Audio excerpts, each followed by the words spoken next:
Engineering Lingo. Decoding civil and structural engineering slang. Hello learners. Today, we're diving deep into the fascinating world of civil and structural engineering. If you've ever felt lost hearing engineers talk, this is the video for you. We'll be breaking down industry-specific slang and colloquialisms commonly used in the civil and structural engineering world. Let's decode the jargon. Whether it's constructing a skyscraper or a simple home, it all begins with a foundation. Here are some terms you might hear. Pad footing, a type of isolated square or rectangular column base foundation.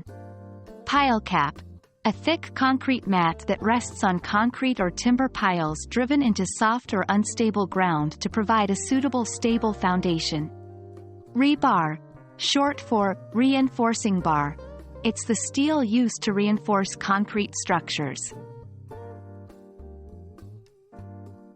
Once the foundation is set, the structure starts going up. Here's what engineers might say. Live load refers to the weight added to the original structure like people, furniture, vehicles, and other movable things. Dead load. This is the weight of the structure itself.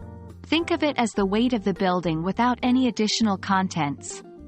Shear wall. A wall designed to resist the horizontal forces from things like wind or seismic activity.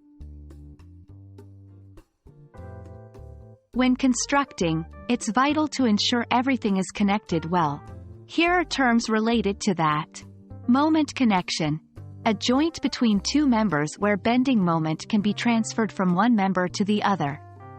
Bolt tensioner. A tool used to apply a specific tension to large bolts, ensuring parts are held firmly together. Lateral bracing refers to support given to beams or other structural elements to prevent them from buckling sideways. Engineers often talk about the stars of their project. Here are a few. Truss, a framework, usually consisting of rafters, posts, and struts, supporting a roof or bridge. I-beam, a beam with a profile of the letter I, used in building construction.